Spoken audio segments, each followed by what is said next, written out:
Wake up. Look at your bank account. Look at your grocery bill. Look at the sticker price on a new car. Do you feel it? That tightening in your chest? That feeling that no matter how hard you work, you are falling further behind? You are not imagining it. And in 2025, it is about to get terrifyingly worse. While the news is distracted by political scandals and celebrity gossip, a catastrophic economic event is unfolding right on our northern border. It isn't a stock market crash.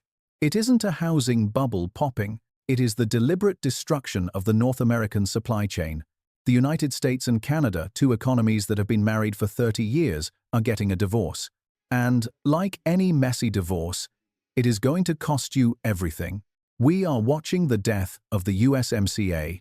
The trade deal that kept goods cheap, jobs stable, and shelves stocked is being ripped apart. Politicians will tell you this is about strength. They will tell you it is about America first. But I am here to tell you the truth. They are hiding. This trade war is a tax on your existence.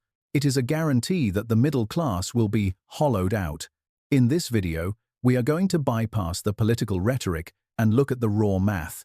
We will show you exactly how a factory closing in Ontario raises your mortgage in Ohio. We will show you why your breakfast is about to cost 20% more. And we will explain why the domino effect of this trade war might be the final nail in the coffin of the American dream. The $50,000 question. Auto apocalypse. Let's start with the symbol of American freedom, the car. For generations, owning a car was a rite of passage. It was accessible. It was affordable. But today, the average price of a new vehicle in the United States is hovering near $50,000. Why? Because we broke the machine that built them. Let's look at the Stellantis decision again, but this time, let's look at it through your wallet. Stellantis is moving the Jeep Compass production from Canada to Illinois. On paper, that sounds great. US jobs.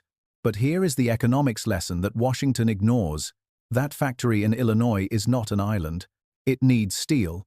It needs aluminum. It needs electronics. It needs rubber. Where do those things come from? They come from a deeply integrated supply chain that crosses the Canadian border back and forth. Now, imagine the US government slaps a 25% tariff on everything crossing that border. Suddenly, the steel for the chassis is 25% more expensive. The aluminum for the engine block is 25% more expensive. The electronics for the dashboard are 25% more expensive. Who do you think pays for that? Do you think the corporation takes a cut in profits? Absolutely not. They pass every single penny of that cost directly to you. Analysts at the Centre for Automotive Research estimate that tariffs on Canadian parts could add between $3,000 and $5,000 to the price of every single car sold in America. Not just Canadian cars, every car. Because even a Ford F-150 built in Michigan uses Canadian parts. So now, that $50,000 truck is $55,000. Interest rates are already high. Loan terms are stretching to 7-8 years. We are creating a car-poor generation. People are driving vehicles they can't afford, taking loans that will drown them. And as prices rise, demand falls. People stop buying new cars. And when people stop buying, factories stop running. The workers in Illinois who thought their jobs were safe, they are the first ones to be laid off when sales collapse. This is the irony of the trade war. In the name of protecting jobs, we are making the product so expensive that nobody can buy it, which destroys the jobs anyway. It is an economic death spiral. The breakfast tax, food inflation. But maybe you say, I don't need a new car. I'll drive my old one. Fine. But you have to eat. And this is where the trade war walks through your front door and sits at your kitchen table. We call this the breakfast tax. Let's talk about potash. It sounds boring. It looks like pink salt, but it is the most important substance in modern agriculture. Potash is the K in the NPK fertilizer that every farmer uses. Without it, corn doesn't grow tall, wheat doesn't yield grain. And guess who controls the world's largest supply of potash? Canada. The province of Saskatchewan is the Saudi Arabia of fertilizer.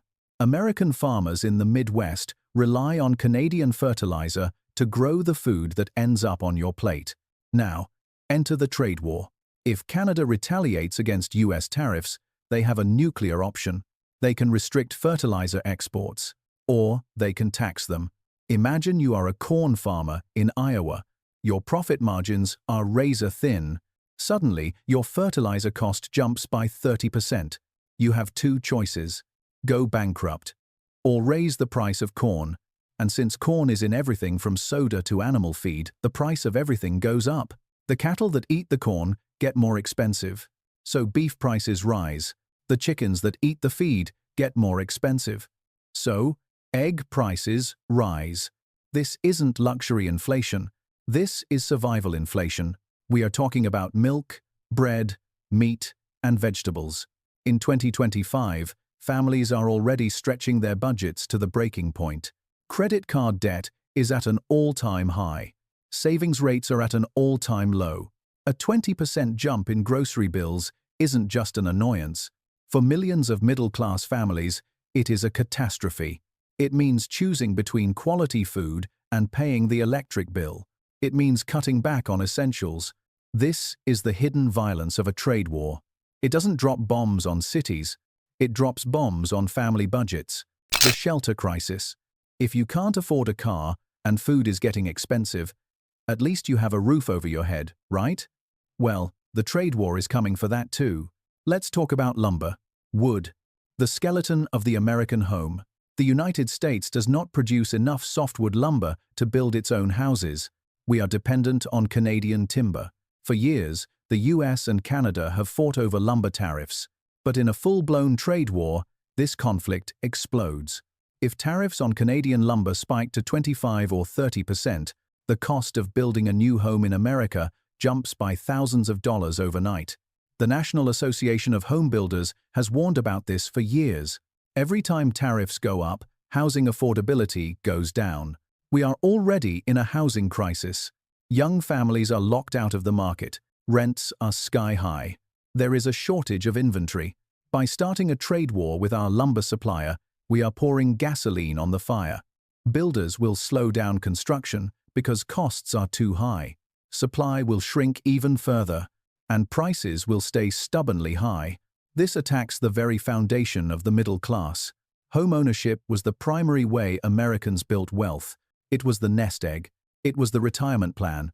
But if we make building homes artificially expensive through trade wars, we are pulling up the ladder. We are creating a permanent class of renters who will never build equity. We are telling an entire generation, the American dream is closed for renovations. Come back never. The uncertainty trap. Now, let's zoom out and look at the engine of the economy. Small business. You hear a lot about Stellantis and Ford, but 99% of businesses in America are small businesses. They operate on thin margins. They rely on stability. The death of the USMCA creates a poison called uncertainty. Imagine you own a small construction company in Wisconsin. You want to buy a new crane. You want to hire 3 new guys. But you watch the news. You see tariffs flying back and forth. You see the price of steel fluctuating wildly. You see Canada threatening to close borders. Do you hire those guys? Do you buy that crane? No. You freeze. You hoard cash. You wait. Multiply that decision by 30 million small businesses across America. That is a recession. That is how jobs disappear, not with a bang, but with a whimper. The USMCA was supposed to be a guarantee. It was a contract that said, the rules are set for 16 years, go invest, go hire. By turning that contract into a zombie deal, politicians have destroyed business confidence. And when confidence dies, the economy contracts. The middle class is the collateral damage. The rich can hedge against inflation. They have assets, they have gold, they have diversified portfolios. The poor have government safety nets, however thin. But the middle class? The middle class is exposed. They rely on wages. They rely on stable prices. They rely on the system working as promised. When the system breaks, the middle class is the cushion that absorbs the impact. And right now, that cushion is being crushed. The great transfer. So, if you are losing, Who is winning? Because in economics, money doesn't vanish, it moves. If you are paying $5,000 more for a car, where does that money go? It goes to inefficiencies. It goes to government tariffs that are wasted on bureaucracy. But mostly, it represents a transfer of wealth. It is a transfer from the consumer to the protected industries, which, ironically, become less competitive over time because they don't have to innovate. But the biggest winner is not in North America at all. It is the competitor who offers stability. While American consumers are suffocating under inflation caused by our own policies, consumers in Asia are seeing their supply chains integrated. Goods there are getting cheaper. Technology is moving faster. We are voluntarily making ourselves poorer while the rest of the world moves on. This is the domino effect. It starts with a tariff on steel. It leads to a tariff on cars. It leads to retaliation on farming. It leads to higher food prices. It leads to wage demands. It leads to inflation. It leads to higher interest rates to fight the inflation. It leads to mortgage defaults. It leads to a recession. And, at the end of the chain, is you, sitting at your kitchen table, looking at bills you can't pay, wondering what happened to the country where hard work was enough. Conclusion. The warning. We need to stop treating trade wars like football games. There is no winning a trade war with your biggest economic partner. There is only varying degrees of losing. The death of the USMCA is not a political talking point. It is a financial emergency for your family. It is the difference between retiring at 65 or working until you die. It is the difference between sending your kid to college or telling them you can't afford it. It is the difference between owning a home and renting forever. We are sleepwalking into a middle-class bankruptcy. And the terrifying part is, it is entirely self-inflicted. We are choosing to pay more. We are choosing to kill jobs. We are choosing instability. So, what can you do? You can't control Washington. You can't control Ottawa. But you can control your awareness. You need to prepare. You need to understand that the era of cheap goods is over. You need to understand that inflation is now a structural feature of our economy, not a bug. And you need to demand better. Demand that leaders stop playing Russian roulette with your livelihood, because the gun is pointed at your bank account. But there is one final piece to this puzzle, one final danger that we haven't discussed. As the American middle class weakens, the social fabric begins to tear. In our next video, we are going to investigate the social cost of collapse. We will look at how economic desperation in the Rust Belt is fueling a new wave of political extremism that could tear the country apart from the inside. It is the dark sequel to this economic story. You need to see it to understand the full picture.